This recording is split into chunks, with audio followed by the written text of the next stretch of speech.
Each fall, the state of Montana stops for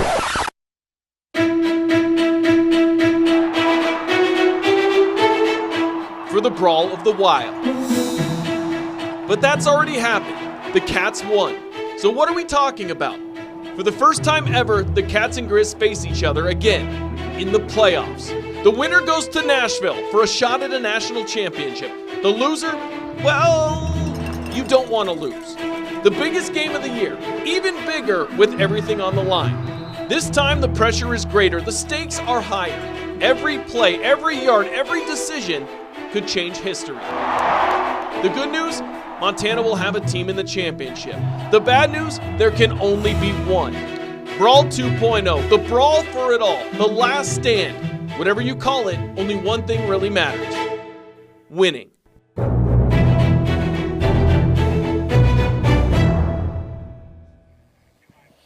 That's all that matters, folks. Winning. That's what it comes down to. Happy Friday, everyone. Thanks for joining us live outside of Bobcat Stadium for our Brawl 2.0 coverage here on Nonstop Local. Ben Weinman alongside Dominic Delfidio and the man who just voiced that awesome story, Mr. Voiceover Man himself, Sean Rainey. Oh, I'm fired up. Let's go. It was just dumping snow. It has just stopped, but as you can see, look at all the snow accumulating on our helmets. We're ready to rock and roll. It's supposed to be sunny tomorrow, believe it or not. We're ready for some football, man. Let's go. Dominic Delfidio, how we doing? I'm doing good. I'm excited. You know, all this nervous energy that's been pent up in both of these fan bases. Yeah. And in him. And all of us, really. Yeah. It's all going to be released tomorrow by 5:30 tomorrow afternoon.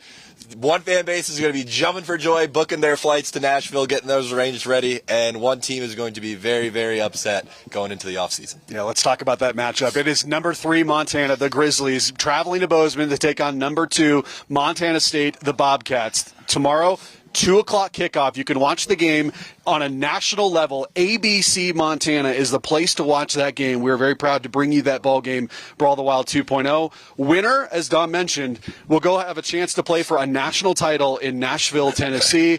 The first time that Montana potentially will win a national title since 2001. The Bobcats have not won a national title since 1984. This entire state has been waiting a very, very long time for one of these two programs to win on the national stage. And when we're kind of talking about the arms race of the two programs, right? You win a national championship, and that's going to put you a giant leg up over the other. So this game and having the opportunity to do that is massive, not only for this season and like the bragging rights of the fans now, but moving forward and down the road. One of these teams winning a national championship could really change things moving forward. Oh, yeah, this game is going to be talked about for a very long time between these two fan bases. And you have to remember, right, both of these programs, they've been on the doorsteps of winning national titles over the last few years. So one of these teams is most likely going to finally get that monkey off their back here by the end of the season. And, of course, I don't need to tell everyone across the state watching and tuning into us tonight, this rivalry is deep. It runs deep. It splits families up. It splits marriages up. We've taught coworkers, and we have people that we've run into from both sides of the divide. And we all know what makes this rivalry so great and so special. Let's show it to you right here. The Brawl of the Wild, of course, is one of the oldest rivalries west of the Mississippi. And what makes this rivalry different, folks, is the deep roots and the history. And then, Sean Rainey, this is a statewide obsession. I feel like everyone in the state is either a Cat or a Grizz. Well, yeah, you have no pro teams, and this is all you got, right? So you're one or the other. And like you said, it splits everyone up. We talked to a couple friends this week that they said that we cannot talk to each other during the week. We just can't do it. We get too riled up. And it's one that's both mixed with like respect for both sides, but also there is kind of some hatred. Yeah. One of the things that makes this rivalry great, Dominic Delfidio, they've got a 300-pound trophy. Yeah, they certainly do. That's about 1.5 of me right there that those guys are carrying around. The game. Could you imagine going to battle, all that, the physical game that you're playing for 3.5 hours, and when you're done, hey, let's carry that 306-pound trophy. But I promise, after defeating your rival, I bet that trophy feels light as a feather when you're going around celebrating with the team. What's the donut place right down the road? Granny's Donuts. Okay. If you haven't been, you need about 12 more of those. I eat 12 every Sunday. I eat 12 every Sunday. We talk about that intensity, that passion that both these fan bases show. Your entire team got to go on campus this week and kind of ask the students of both Montana and Montana State about their hate for the other. Yeah, and before you watch it, we're kind of doing this in jest. Tongue in cheek. Yeah, it's for fun. We went both sides. You went around grabbing Cats fans. I went around with Adam Rodriguez grabbing Grizz fans to talk about how much they hate the other side and maybe list off some things that they hate more than the opposing fan base. Check it out.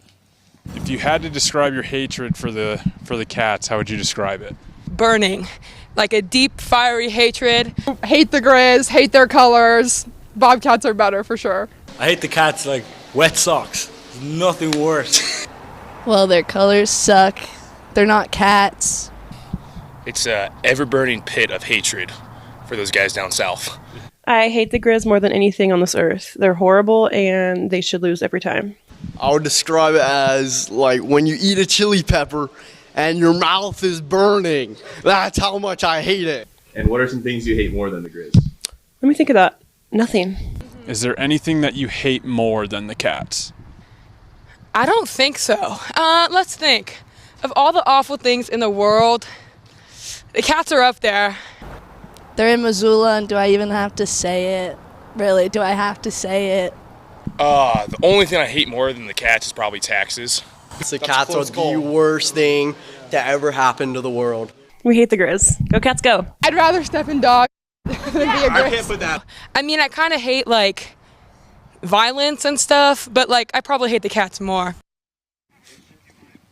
Taxes and chili peppers, Sean Rainey. Hey, that's how I feel about the Dodgers. Everyone's got that one team, right? What do you like? Cowboys for you or Cowboys something? Dallas Cowboys Okay. for sure. Yeah. Niners? Yeah, No? yeah. Everyone's got the team. Everyone's got Astros. Yeah, it's the Come Astros. on. Yeah. Everyone's got that team. It's fun. It's all in jest, folks. And of course, we're getting you ready to go. I know a lot of folks going to be hopping on both sides of I-90, I-15 to head down to the Gallatin Valley either tonight or tomorrow. So you might want to know, what is that forecast going to look like? I know, believe it or not, it's supposed to be really nice. Is that right, Kyrie Leasing? Are we supposed to get sunshine tomorrow? It's mid-December in Montana. That is right, Ben. Tomorrow for the Brawl, it's gonna be nice. But I just want to get everyone safe to Bozeman, so I've got some high wind alerts for you. Let's take a look, especially here. Actually, the high wind alerts just went away. This is live TV, everybody. We had a wind alerts in this area where we were getting up to 40 miles per hour, but let's move right along. Those ended about, I guess, 5 minutes ago. We're in a winter storm alert, though, especially in that Bozeman area. We did see a lot of snow in those areas. In these areas, we're seeing up to 5 inches of additional snow. So as you're on your way to Bozeman, just be very, very careful. We want to get you to that Brawl safe. So we're seeing a lot of slippery roads right now. Here's a little look at Homestake Pass and Livingston and Rogers Pass. And in these areas, we're seeing a lot of slippery temps. But here's a quick look at the forecast right now. I'll have more details and Brawl of the Wild after this. Kyrie Leasing, appreciate it. Thank you very much. Okay, folks, if you're a sports fan, you probably have heard the age-old adage, boy, is it tough to beat a team twice. Well, Sean, we did some research this week. Yeah, I hear it all the time, and I was like, is that true? I don't know. It's something everybody says. I've heard it all over the place. Yeah. Is it actually true? Adam Rodriguez did some digging to find out. With the rematch in Bozeman, there's a phrase being thrown around a lot this week. You've probably heard it at the water cooler at work. It's hard to beat a team twice. It's one of those sports phrases we hear all the time, but is it actually true? Well, I did some digging to try and find out. Now let's start with the Cats' history of the repeated game. It hasn't happened much since joining this level, just twice in fact. In 2022 against Weber State and last year versus Idaho. In both instances, the Cats won both games, with the second matchups being wider margins of victory than the first. And for Montana, it has occurred 9 times. Of the 9 games, 8 of those were split, so it's hard for either team to win twice. Montana is also 0-5 in those rematch games on the road. The last time it occurred for the Grizz was back in 2021.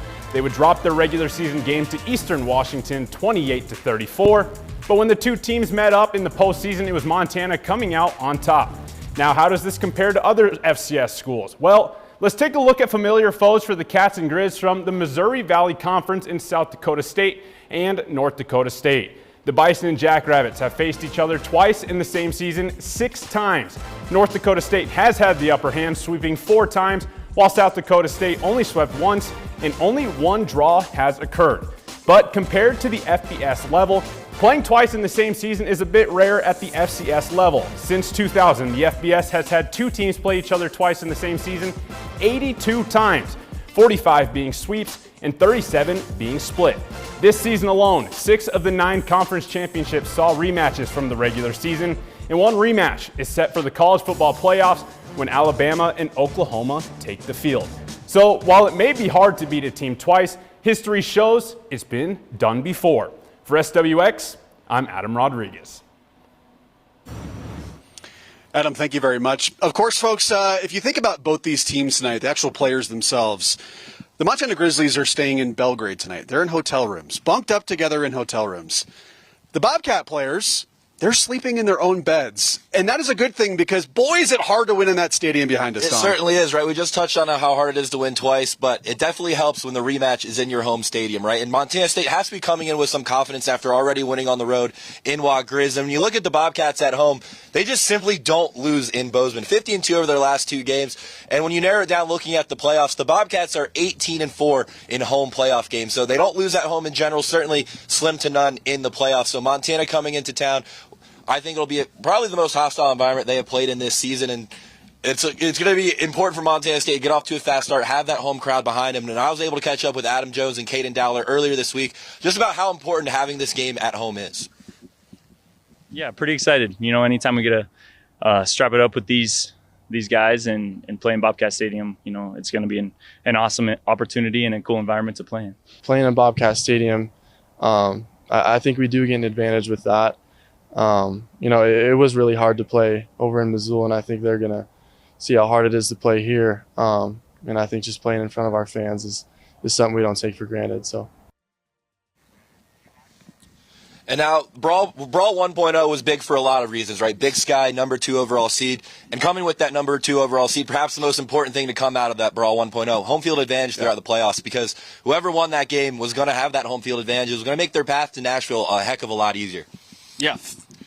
Haven't lost since 2016, a home semifinal team, and 27-5 since 2007. Okay, so keys to the game, Sean Rainey. You hear those, the Grizz fans across state hear those stats, and they're like, how are our boys going to pull off a win tomorrow in Bozeman? Well, let me tell you, Ben, I will go through the keys to the game. For what it's worth, Michael Wortham, he has got to be more involved in this game. He had 1 catch for 3 yards last time.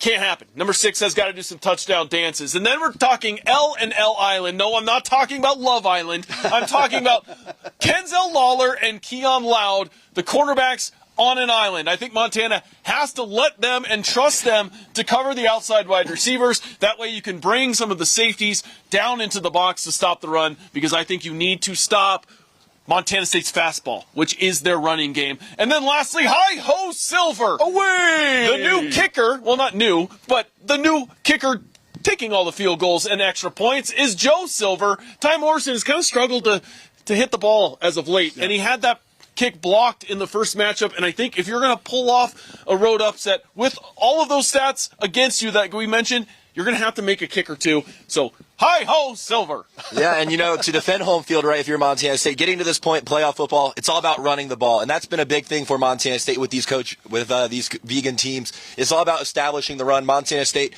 comes into this game 4th in the FCS in rush offense.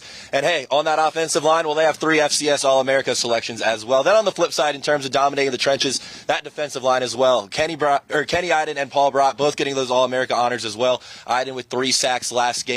So look for him to have a big impact. They call him Mr. November, Mr. December around these parts here. So look for him to have a big game. And that leads into my next point. Create sacks and force turnovers. You have to sack a yacht. Get Montana behind the sticks. And if you force turnovers, we saw how important that lone turnover was in Brawl 1.0. Completely flipped that game with the Grizzlies having a chance to go up by 2. And then limit the explosive plays. Sean, you touched on this earlier this afternoon. A yacht, not a lot of completions over 10 yards. Montana State did a great job of keeping everything in front of them. Gilman did have that big run in the 4th quarter. But other than that, I really thought the Bobcat defense did a good job in limiting the explosives.